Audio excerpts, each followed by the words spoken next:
Hi mga watchers, good morning, good afternoon, and good evening. Welcome back to my channel again.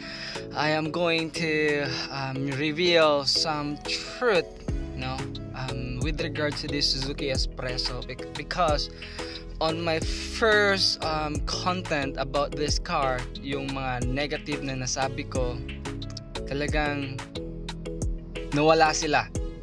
This like the 2024 Suzuki Espresso. So question, ano ba yung mga nawala Kuya Joe, nung sa previous na edition ng Suzuki Espresso at sa ngayon nitong Suzuki Espresso 2024, the manual transmission?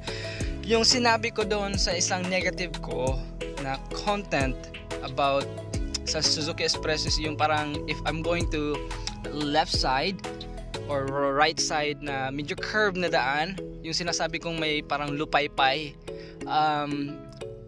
babawiin ko yon, take note, babawiin ko yon kasi dito sa 2024 Suzuki Espresso talagang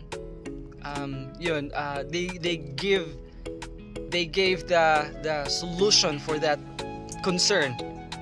Saan ba, ano ba ito na guys, ito electronic stability control. Ano ba yung sabihin ng stability control?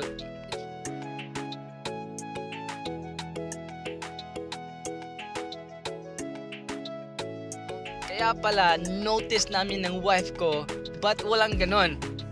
We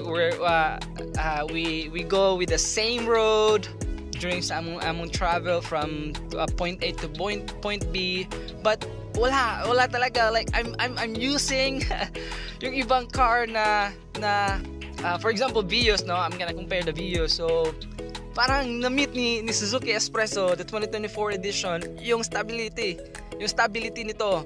Wala pong lupay pa yung sa Vios kasi when I drove the Toyota Vios, smooth yung play niya from any curve.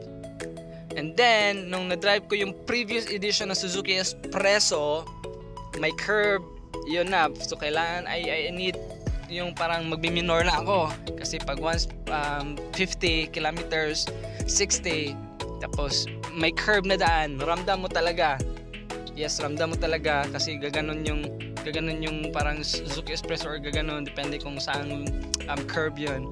But you know what, in this specs nitong Suzuki Espresso 2024, guys, wala talaga guys. Nag-curve ako ng 70 kilometers per hour. As in, smooth yung play niya. Until today, nalaman ko na ito pala yung purpose ng stability. Talagang in-stable niya. So, when I do the curves, before that, when we hit the 70 kilometers per hour ng curve, tapos di namin ramdam, parang may question sa isip ko, even sa wife ko, parang walang lupay-pay. Parang ganun, no? So binaliwala namin yung question or yung tanong, pero parang may kulang. Ano bang meron dito, but walang ganun. So until today, when I posted at Suzuki Philippines group chat, and then like lots of members there sinagot yung tanong ko, para saan ba ito? So ito pala yung sagot. Ito yung sagot, but walang lupay-pay na. Ayan. So dahil dyan, when we do curves, talagang walang lupay-pay guys. Take note, medyo konti lang the smooth play, pero as in, smooth na yung mga curves ng Suzuki Espresso. So yun lang yung content na ito, I'm so amazed with the Suzuki Espresso even until now. 6 days na nitong unit na to, and hanggang ngayon sobrang believe and mangha pa kami talaga ng wife ko. All those negative thoughts about this car, when I am the owner na talagang nasasagot yung mga questions ko before.